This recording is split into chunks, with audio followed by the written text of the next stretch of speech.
Today on Talking Solutions, we are visiting with Lynda Tache, the Executive Director as well as the founder of the Grant and Gift Autism Foundation. Lynda, welcome back. Thank you, Terry, so much. It's great to be back. Definitely, we want to get into the fundraising event that you have coming up November 5th at ARIA. But first, shine a light on autism. Do you still encounter people who don't know what autism is? Yes, believe it or not. The awareness has increased so much over the years with everything that all of us are doing in the community, but there are still people that aren't sure what it is. They've heard the name, but they don't know what it is. So there's still a lot of awareness and education that needs to happen in the community, for sure. Got to get you back here just for that reason, if nothing else. You encounter somebody like that. How do you describe or define autism? The saying is, you meet one person with autism, you've met one person with autism. The developmental delays are very similar. It deals with speech, social skills, communication, delays, stuff like that. Those similarities are across the board. However, each child's unique. So some of the children, their speech is so delayed that they don't speak. And that's probably about 25%, if I'm not mistaken, of the population. You also have other children, like my son, that has fine and gross motor issues. You also have a lot of behavior challenges. So each child is unique. So it's kind of difficult to explain sometimes because there's not that physical look that you can tell that something's wrong. So what we try to do is I try to educate them on what I've gone through with my son. And then I always ask them, do you know anyone? Or have you ever come across anyone that may have it that you can talk to them as well? But I think the most important thing is when we're out in public and we see a parent that's struggling with their child, and it seems like the child's not behaving properly or they're just out of control, don't judge that person because most likely that could be symptoms of autism and that parent's struggling to help their child and doesn't want to be judged. So that's usually the best way I can put it. The thing that you said just now about not judging another person, that goes even beyond the autism thing, right? Because we don't know what's happening in that person's life. Exactly. That's just kind of a good rule of thumb. Yes. I was just thinking about asking you specifically, but I think you kind of clued us in how you came to be acquainted with autism. It sounds like it's through your son. Yes. And you know, it's really interesting because years and years and years ago, I remember seeing, like way before my son was ever born, I remember seeing a movie that had this child with autism. And back in the day, all of us thought autism was obviously a child that was just in their own world, wasn't really, interacting with anyone, doesn't speak, doesn't look at you, this real stereotypical thing. So when my son was born, and it was my first child, so I had nothing to compare it to, I started noticing different signs under 1 year old. We noticed that he wasn't looking at me. He wouldn't look at me when I called his name. He obsessed over certain toys that spun for hours, and he'd line up his cars, different things that he would do that just didn't seem typical. So I always had questions. He was also delayed in walking and talking, and so I had questions with the pediatrician, and the pediatrician wasn't educated or trained in autism either. So he didn't know, and he would say he'll outgrow it. He's a boy, and I'm not sure why they say that. Whatever that means. It was kind of difficult because as a parent, you look up to these professionals, and when they aren't trained to give you answers and kind of just minimize it, you internalize that and you feel like, wow, I'm a bad parent, or what am I doing or not doing? So Terry, to answer your question, I saw signs as young as, I would say, 6 to 8 months old with my son, but I didn't know what it was. I didn't know. How many years ago was that? Grant's 14. He was born in 01, so it was probably 02, 03 where we really started knowing that something was wrong. He didn't get diagnosed until he was 6 years old. So there's a lot of years that we didn't get that intervention. That is the tragic thing if they aren't diagnosed at a younger age. We're talking with Lynda Tache today, founder and executive director of the Grant and Gift Autism Foundation. Obviously, your son's name is Grant, and that's the name of the organization. Yes. Definite tie-in here. Yes. He is the inspiration, I have to say. All of the things that we've gone through, the challenges, we just wanted to take those and really make a difference with other families. He was the inspiration behind all of this, and I thought if I can learn what to do and how to get connected in the community, then I can pass that along to other families. So that was really the true inspiration of starting Grant to Gift. Autism is our topic today. You said that Grant was actually going through the whole diagnosis process for autism back in the early 2000s when he was very young. Certainly, the awareness that we're talking about today was much less so. When you say that Grant's pediatrician was not even well versed in this at that point in time, what kind of tests do they go through? What do they eliminate to point toward a diagnosis of autism? Great question. The difficult part is there's no blood test like with other diseases or conditions. It's all neurodevelopmental. So there aren't even really like brain scans that you can do to see if the brain's different. I know they're experimenting, there's different research going on that hopefully we can find out. So really it's up to doctors that get experienced enough that they see enough children that they can really detect the signs. There's tools out there that doctors use that are questionnaires that have to do again with the socialization, interacting. And again, I'm not a doctor, but this is just my experience working with other physicians and through our foundation. But there's different assessment tools that doctors use, and there's a score. It's a scoring tool. So depending on what the score is, that's how you would fall in that spectrum, if that makes sense. It sounds like there's almost a checklist available now where they go, okay, he has problems with not communicating verbally or developmentally delayed.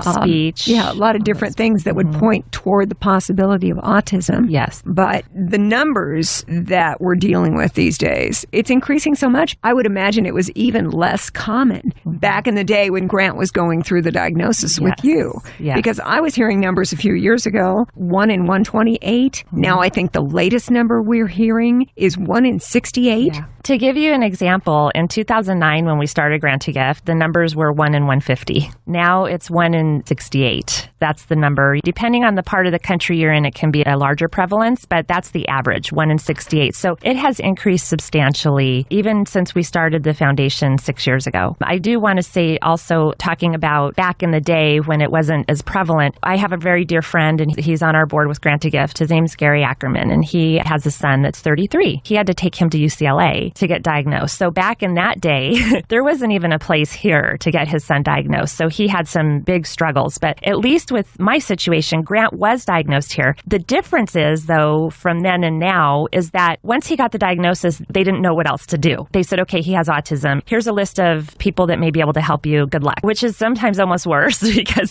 you have the answers, but you don't know what to do. So really, again, with Grant to Gift, Autism Foundation, and other support groups in the community, the biggest thing is we want to get these families connected because it is very devastating to hear that your child has some condition. It's isolating and you feel alone. The difference today is that as a community, we're connecting and networking more so that we can create that safety net for families. How did you feel when Grant was officially diagnosed, where they said, yep, what you're dealing with here is a son with autism, but you didn't have a lot of resources? Right. To my understanding, there is no cure for autism. Is that right? There's not. Your first child, sweet little boy. It's really, it's hard to even put into words. It's very devastating. I guess that's a good way to put it. When you know something isn't right and you don't have the answers yet, you want the answers. At least I do.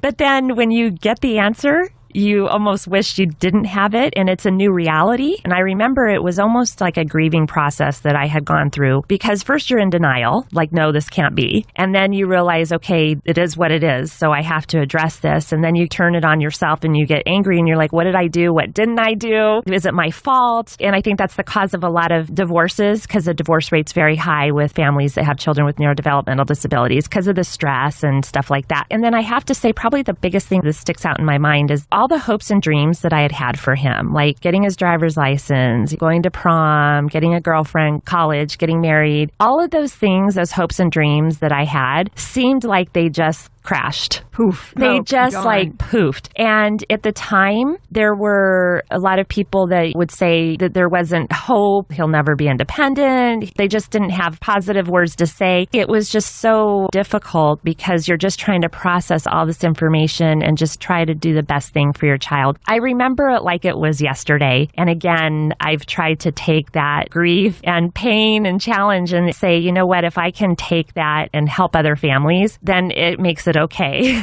And that's how you came to create the Grant to Gift Autism Foundation. Yes. To spare another family from going through quite what you went through. Yes. Yes, absolutely. And, it's interesting because we have a really good presence here in Southern Nevada, but there's still a lot of awareness about our organization that needs to get out there. That's why it's great to do these interviews, and I appreciate you. I love you too.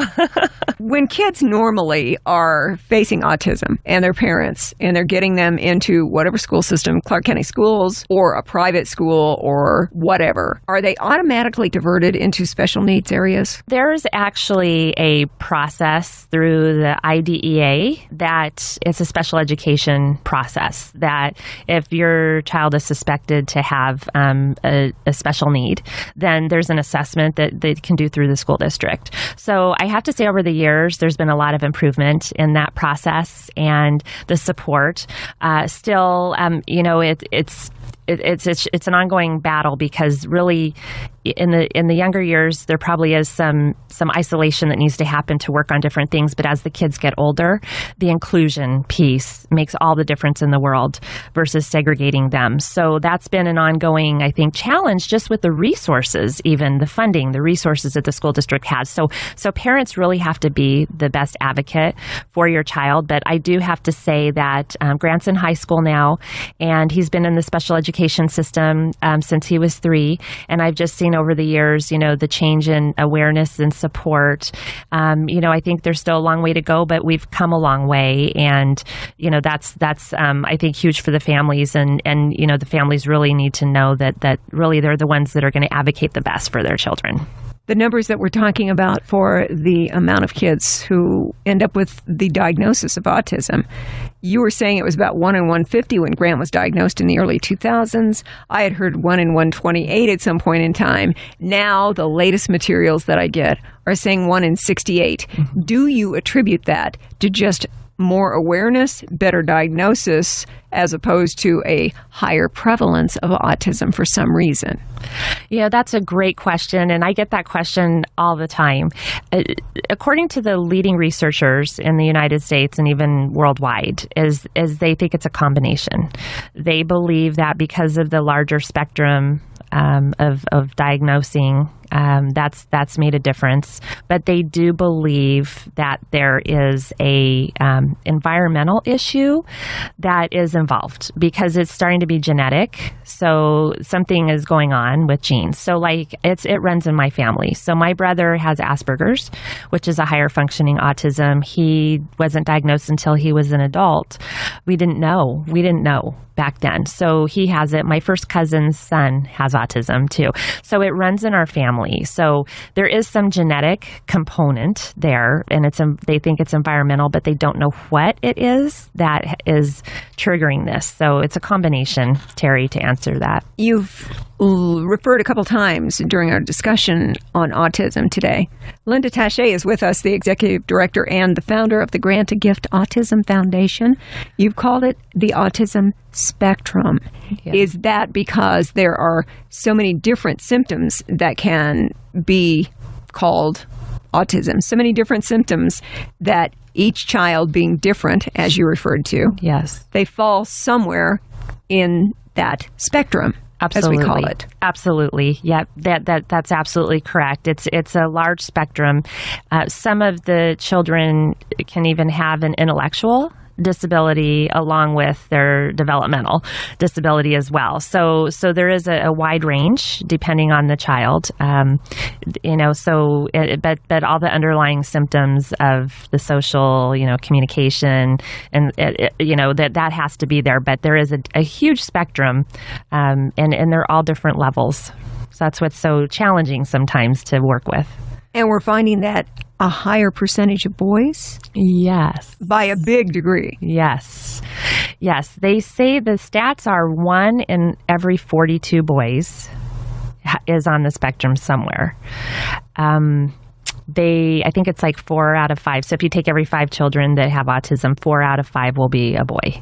And it's interesting because as long as Grant's been in special education and other therapies his whole life, I can probably count on one hand the number of females that were in his classroom, in his therapies. It's quite amazing. Grant is 14 now. Yes. We're talking high school. Now, he's been through certainly special needs education and concentrating on his abilities or lack thereof or challenges that he faces. How's he doing with schooling? Is it encouraging to see the growth, the development in a positive way? Yes. That's the one thing I do have to mention. I'm so proud of him. And again, there is hope. You just have to readjust your thinking.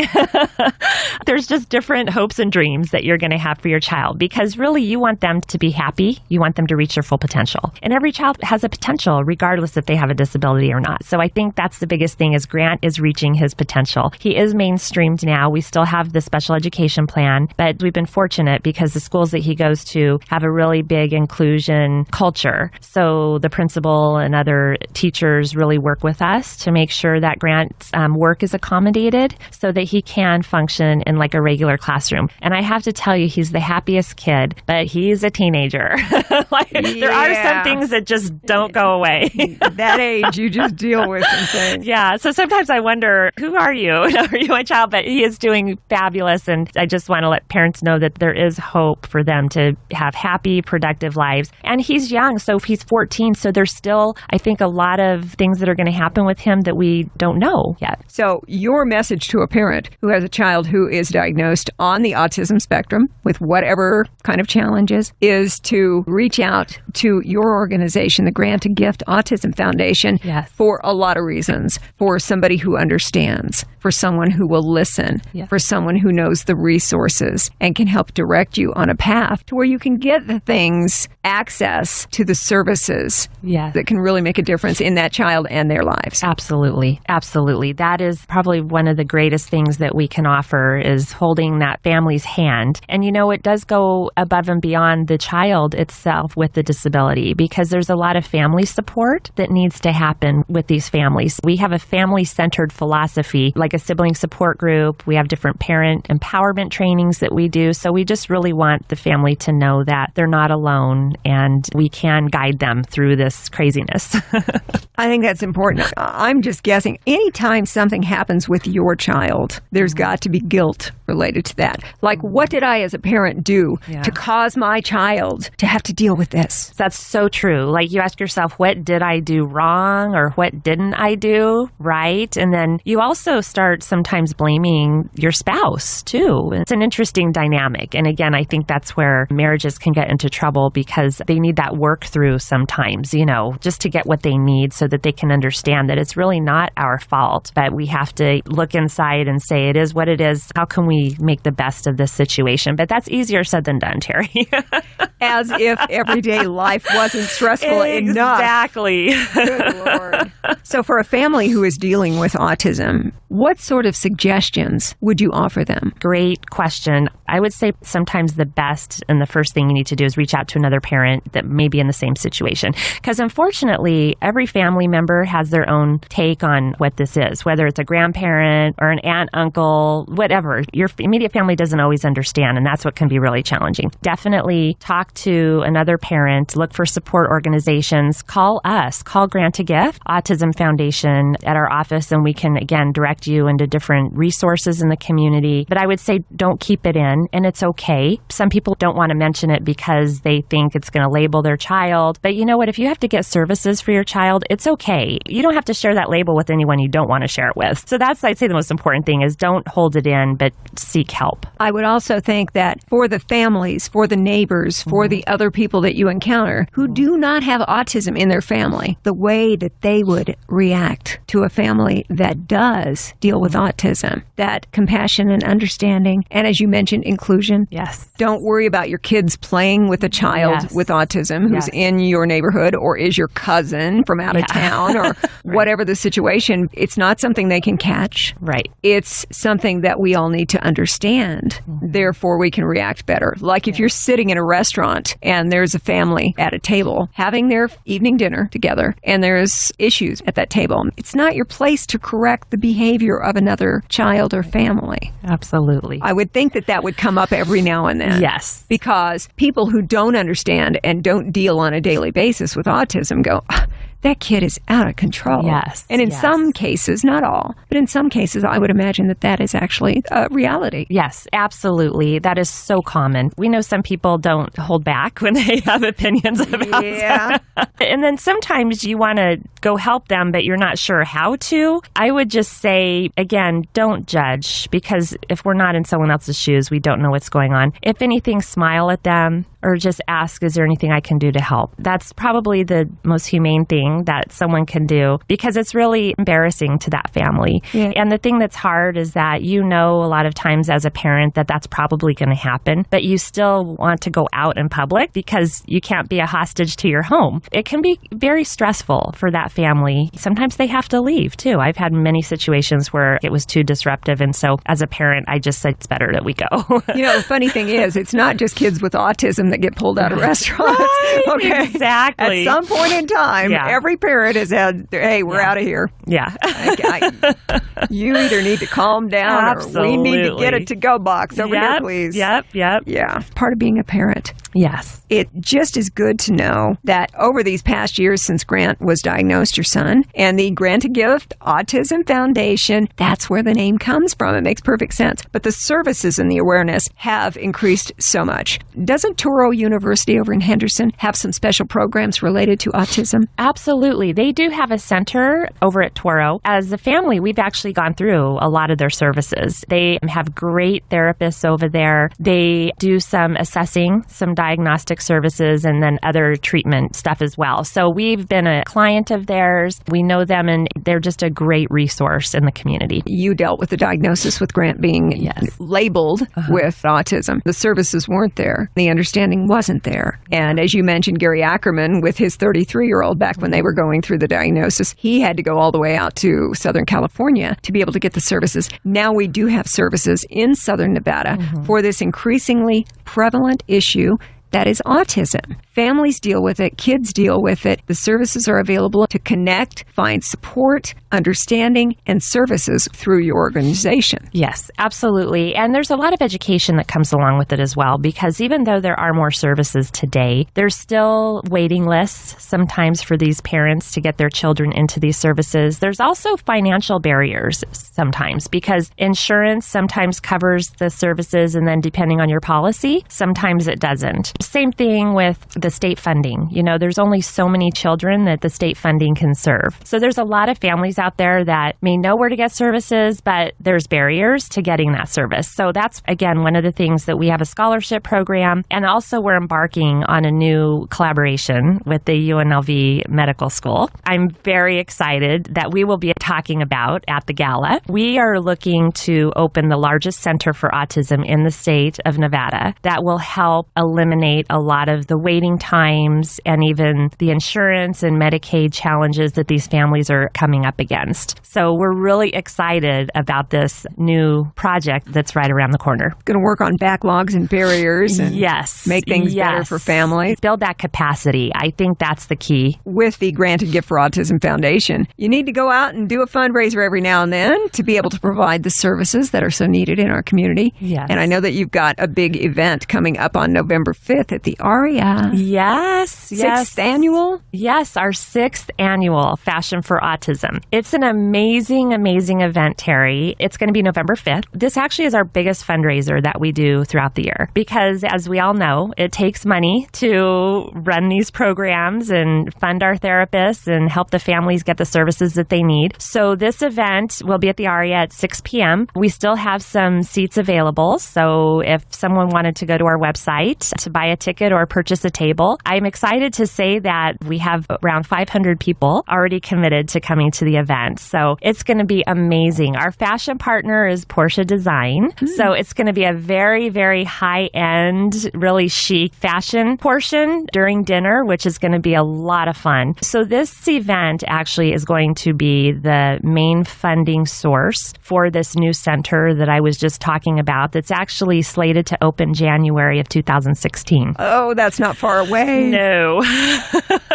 That's pretty exciting. So your website for people to get more information about the gala, which is on Thursday, November 5th at the Aria. Beautiful setting, 6 to 9 that evening. Go to grant-a-gift-autism-foundation.org. There's tons of information on there. You can register online, and then you can also call our office and register that way. Again, it's going to be an amazing event. We're honoring some great people that have really made a difference in the community. There's a silent auction, champagne reception. We're going to have some amazing live auction items as well, and really educate the public on what is going to be happening with this center that's opening. And there's more than that on your website, I'm betting. Yes. Oh, yes. That's just one little piece. Great information to explain about autism, perhaps the different symptoms a parent might look at, the sort of things they might ask their pediatrician. Yes. I would imagine that you've got all kinds of things on that website. Yes, we do. We have tons of resources, local resources. We have national resources, links to like the Center for Disease Control where you can get free materials. You know, Autism Speaks is another great national organization. So really we try to network with all the national and local organizations just to get the families the most information that's possible. And we do have policy updates. So I think that's really important because policy, like legislation, drives a lot of the funding and different support that comes down into the community. So we also have different policy updates and how people can support that so that these resources can get to the families as well. As opposed to way back when Grant was being diagnosed in the early 2000s, there is now information readily available. So it doesn't have to be a situation like you encountered where you're a parent and your head's spinning and you're like, where do I go? What do I do? Yes. Now there's a place where you can actually access those resources. Absolutely. And there is somebody that will call you back. That's a nice extra. And so I think that was, again, a challenging thing back in the day when I was trying to figure out what to do. I would call a lot of places, leave a message, and they didn't really have someone get back to me. But that's the nice thing is that there is a big staff of people that will, again, they can come visit us in person or over the phone, whatever works best for them. As common as autism has become, for whatever reason, we're talking about 1 in 42 boys because it's especially prevalent with boys. Mm-hmm. Chances are all of us, whether or not we have autism in our direct family unit, we're going to encounter families and individuals who deal with autism. So for us to know about it and to understand it, to react in the right way, and to be supportive and inclusive, that's what we're looking for. The website with so much information, including all the details about that big 6th annual Fashion for Autism Gala, which is coming up at the Aria Thursday, November 5th from 6 to 9 p.m. Find out about that. Find out all kinds of things about autism services, just general information. Grant a Gift, autismfoundation.org. Grant a Gift, autismfoundation.org. I got to know, it was Grant's diagnosis. You said he was born in 2001. Yes. He's 14, high school now. All the dreams that you thought just were gone. Mm-hmm. He's doing really well. He's now mainstreaming in school. What else is he doing that you are now surprised going, I can't believe he's really doing this? You know, his socialization with others has really increased a lot, meaning he wants to have friends over. He wants to go visit other friends. He's actually starting to make friends. You want that for your children, to have this network of people that they can feel good about themselves. So I would have to say just the strides that he's made in reaching out, because again, that's not a natural tendency for our children to do. I'd have to say that, and then his talent with computers and making videos is just unbelievable. He has a YouTube channel with like 300 and something followers. It just blows me away just how talented he is. I call him my little Steven Spielberg. So I would have to say between those things, he has just really blossomed into a wonderful young man. So all the things at diagnosis years ago that you thought Grant would not be able to achieve. You mentioned a driver's license, the prom, things like that you would expect from your son. It sounds like Grant's doing a lot of stuff, more than you ever imagined. Absolutely. And the sky's the limit. Absolutely. That's why we just have to keep helping these children reach their full potential. It's Lynda Tache, the executive director and founder of the Grant a Gift for Autism Foundation. You're a mom. Grant is your autistic son at 14. Compare your feelings as a parent from the day you got the diagnosis so many years ago to the way you feel about Grant and autism and the way everybody in the family, including him, are dealing with it now from diagnosis day to today. Oh, yeah. Big difference? Yes. Huge difference. All I can say is I'm so proud of him for everything that he's achieved. Throughout the years, I've learned to not take things for granted. The little things that he's done makes a world of difference versus the average typical child. And it's interesting because he is my only child. And I always think, what if my son didn't have this disability? I think I would be bored.